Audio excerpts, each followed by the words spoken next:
गुडा international school के online classes में एक बार मैं रामपाल भारती पुनः आपका हार्दिक स्वागत करता हूं। और हमने नौबत खाने में इबादत पाठ शुरू कर रखा था और उसका अंतिम भाग लेकर मैं आपके बीच आया हूं। और पिछले वीडियो में हमने पढ़ा कि काशी के संबंध में उस्ताद बिस्मिल्लाह खां के क्या विचार हैं। अब क्या विचार है समरी के रूप में बता देता हूँ कि काशी के संबंध में उस्ताद बिस्मिल्लाह खां ने कहा है कि क्या करे मियाँ, ये काशी छोड़कर कहाँ जाए। इस काशी ने हमें तहजीब दी, तालीम दी, शिक्षा दी, अदब दिया, शिष्टाचार दिया। इस काशी में हमारी पीढ़ियों ने कई वर्षों से सेनाएं बजाई हैं। और इस काशी में गंगा मैया है, विशालाक्षी है और विश्वनाथ मंदिर है, बालाजी मंदिर है, संकटमोचन मंदिर है। और इस काशी ने हमें जो कुछ दिया है वो मुझे हम स्वर्ग में भी नहीं मिलेगा। अब फिर काशी के संबंध में लेखक के क्या विचार है। लेखक ने काशी के संबंध में कहा कि काशी संस्कृति की पाठशाला है, काशी आनंद कानन के नाम से जानी जाती है।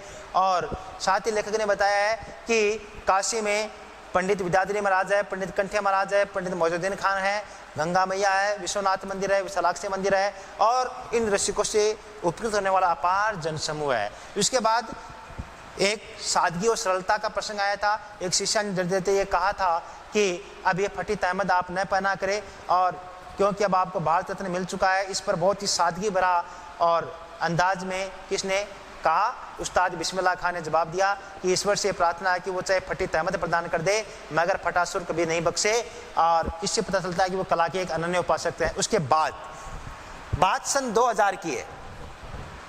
पक्का महाल बाजार का नाम है, समझ गए।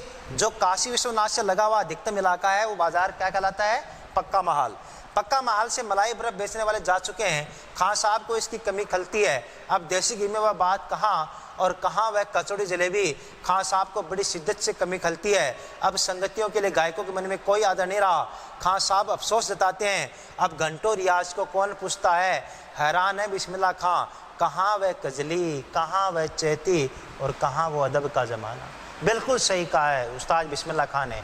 आज संगीत वो संगीत नहीं बचा, आज संगीत एक शोर शराबे में शामिल हो गया है और जिसमें सुर नहीं, लय नहीं, धुन नहीं, तान नहीं और संगीत के साथों स्वरा का कहीं मेल नहीं, वो आज संगीत बन गया है। आज संगीत रसिकों के प्रति और न कोई लगाव बचा है।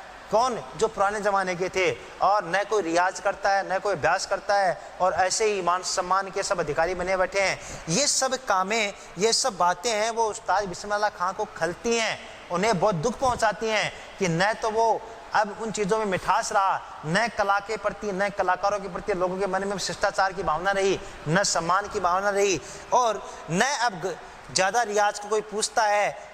ये सब बातें उस्ताद बिस्मिल्लाह खां को हैरान करती हैं, आश्चर्यचकित करती हैं, सचमुच हैरान करती है। काशी पक्का महाल से जैसे मलाई बर्फ गया, संगीत आयोजन और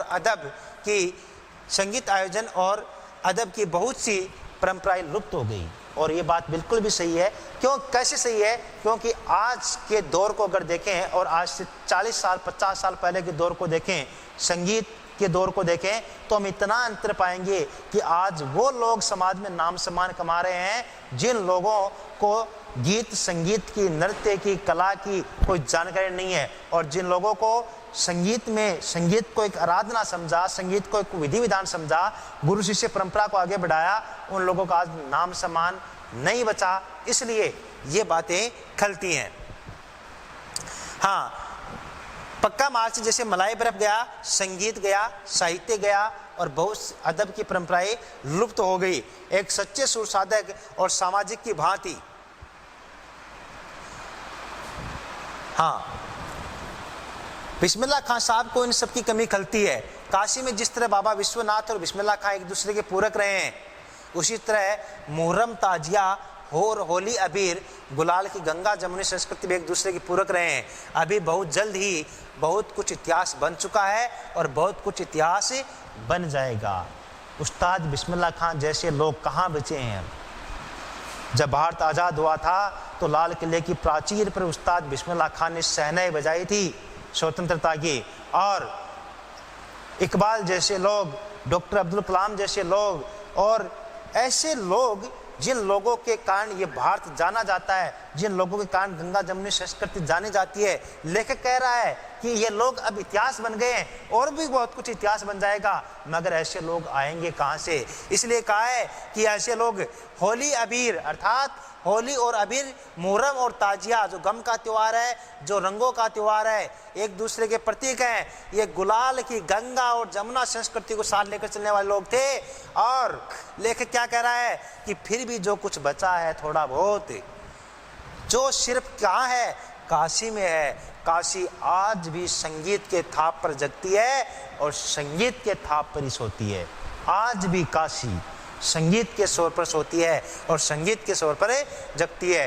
काशी में तो जन्म ही नहीं, मरण भी मंगल माना गया है। काशी आनंद कानन है। और सबसे बड़ी बात यह है कि काशी के पास उस्ताद बिस्मिल्लाह खान जैसा लय और सुर की तमीज सिखाने वाला वह नायाब हीरा है जो हमेशा से दो कौमों को एक होने व आपस में भाईचारे के साथ रहने की प्रेरणा देता आया है। सीबीएसई एग्जाम 2018 में यह प्रश्न आया था, क्या वाक्य के रूप में आया था कि काशी के पास वह नायाब हीरा है जो हमेशा से दो कौमों को एक करने का संदेश देता आया हो। वाक्य को सरल वाक्य में बदल रही है, तो वाक्य का लगातार आपको अभ्यास करते रहना है। बार बार मैं कहता आया हूँ। हाँ, भारत रत्न से लेकर देश के ढेरों विश्वविद्यालयों की मानद उपाधियों से अलंकृत वह संगीत नाटक अकादमी पुरस्कार और पद्म विभूषण जैसे सम्मानों से नहीं, बल्कि अपनी अजय संगीत यात्रा के लिए बिस्मिल्लाह खां साहब भविष्य में हमेशा संगीत के नायक बने रहेंगे।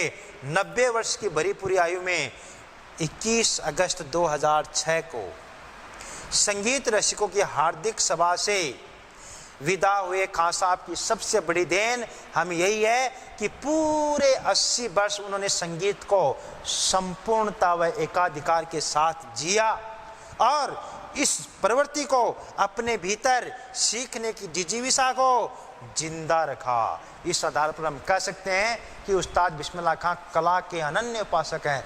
उस्ताद बिस्मिल्लाह खां जीवन के अंतिम सांस तक, देखो भारत रत्न मिल गया, पद्म विभूषण मिल गया, विश्व के अनेक विश्वविद्यालयों ने सम्मानित कर दिया, मगर जीवन के अंतिम सांस तक यही कहते रहे कि हे ईश्वर, मुझे शहनाई बजाना कब सिखाएगा, मुझे वो सच्चा सुर कब देगा जिसकी तासीर पाकर मेरे आंखों से अनगढ़ मोती से निकल आए।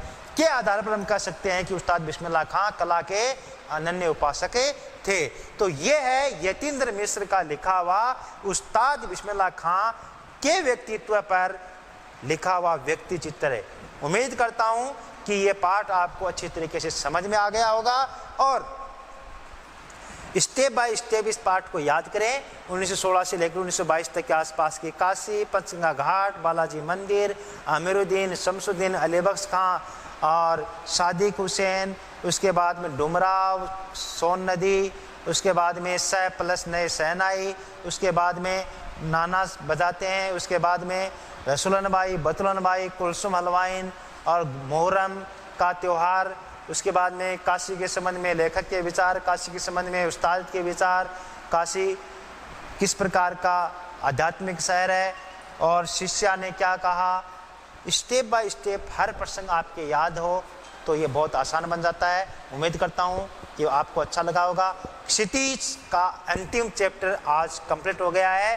क्षितिज किताब ऑनलाइन मैंने पूरी पढ़ा दी है विद इन 1 मंथ। 1 महीने में मैंने ऑनलाइन कोर्स पूरा करा दिया है। शायद ही कोई स्कूल होगा जिसने 1 महीने में अपनी पूरी किताब ऑनलाइन डाल दी हो। हिंदी प्रेमी यूट्यूब चैनल पर भी आप इसको देख सकते हैं और समझिए इस बात को, जानिए।